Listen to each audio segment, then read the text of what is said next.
Hello everyone. अब हमारी जो क्लास है वो है हमारी लूप की क्लास। सबसे इंटरेस्टिंग टॉपिक है और बहुत अच्छा लगता है अगर आप अच्छे से सीखोगे तो। ठीक है, तो देखते हैं, समझते हैं। बेटा फर्स्ट ऑफ ऑल अगर आपसे बोला जाए लूप, लूप होता क्या है? जनरल सी बात है कि लूप क्या है, एक रिपीटेटिव स्टेटमेंट होता है। रिपीटेटिव स्टेटमेंट का मतलब है ये आपको तब तक रिपीट करना होता है जब तक कि आपकी कंडीशन फॉल्स नहीं होती।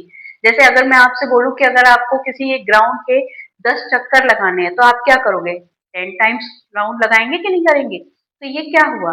ये आपका एक लूप हुआ। 1 से स्टार्ट किया, 10 तक खत्म किया। यही एक कॉन्सेप्ट है बेटा आपके लूप का। म्यूजिकल चेयर का गेम होता है, आप समझिए। जब तक म्यूजिक ऑन है पर्सन रोटेट होते रहेंगे और म्यूजिक ऑफ होते साथ ही अपनी चेयर्स को लेकर बैठ जाएंगे। That is the loop. ठीक है, हमारे पास पाइथन में दो लूप होते हैं बच्चों। एक होता है फॉर लूप और एक होता है आपका व्हाइल लूप। हमें इन्हीं दोनों लूप पर सबसे ज्यादा काम करना है।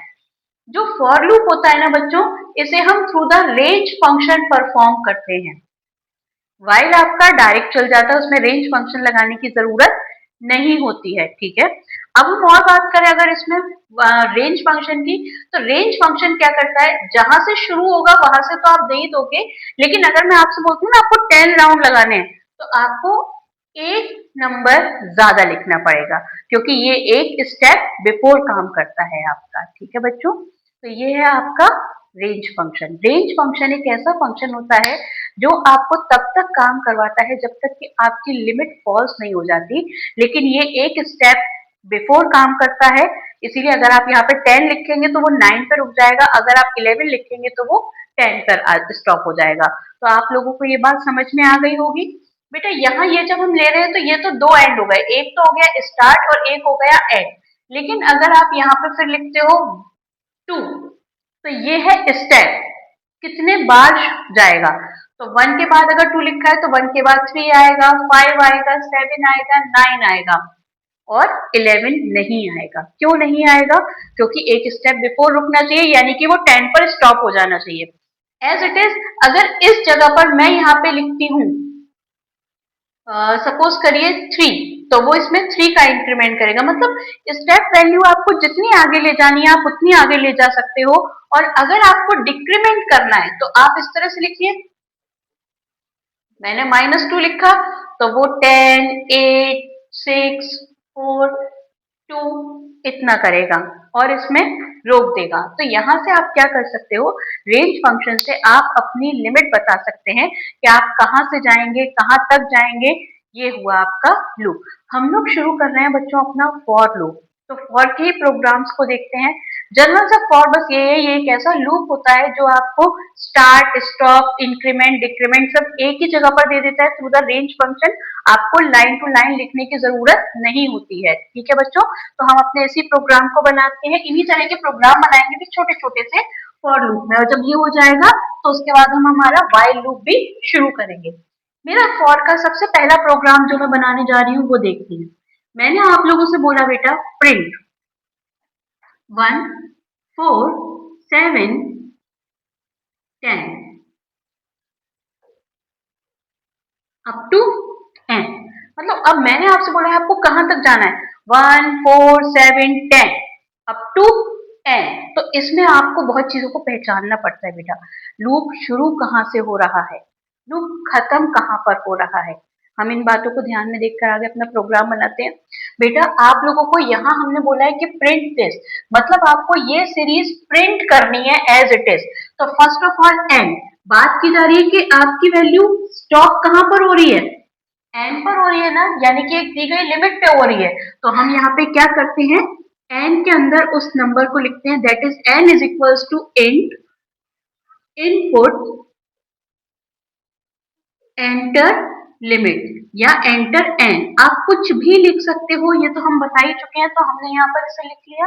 इसे लिखने के बाद में अब और कोई कैलकुलेशन वगैरह तो कुछ नहीं बोला है, अब आपको सीधे प्रिंट करना है 1, 4, 7, 10। तो बच्चों उसके लिए हम पहले क्या देखेंगे कि ये जो आपके स्टेटमेंट है वो लूप के लिए काम कर रहे हैं, इसलिए हमने क्या लिखा फॉर। आई आपका एक वेरिएबल हो गया जिसे आप अपनी तरफ से कुछ भी मान सकते हो। बेटा मैंने आई माना है, आप अपनी पसंद का कोई भी वेरिएबल यूज कर सकते हैं।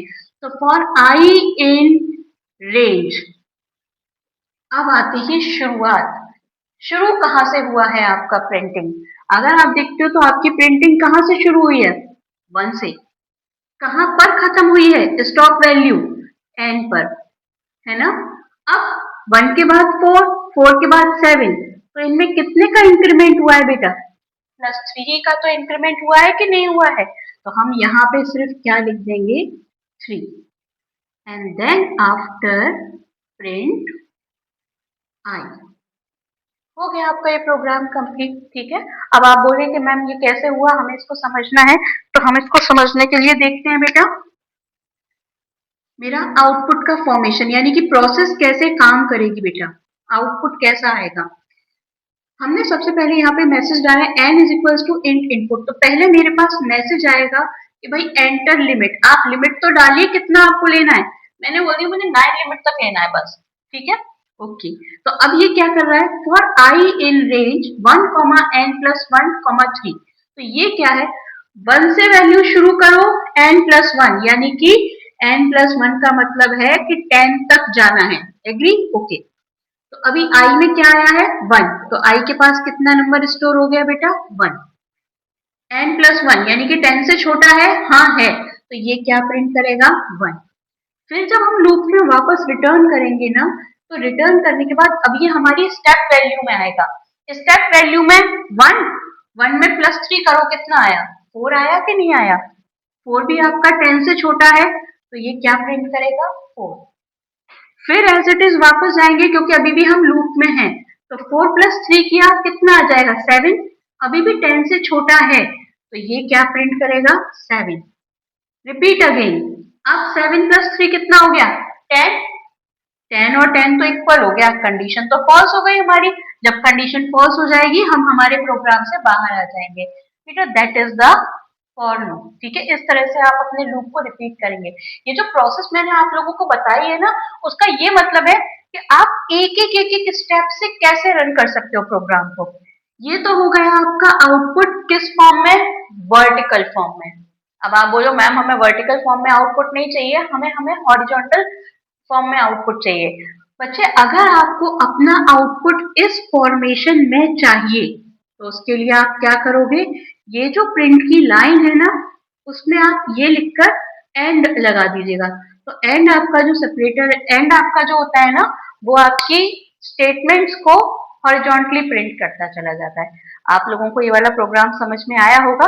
अब इसी तरह के 2 या 3 प्रोग्राम मैं आपको देती हूँ, आप उन्हें बनाइएगा।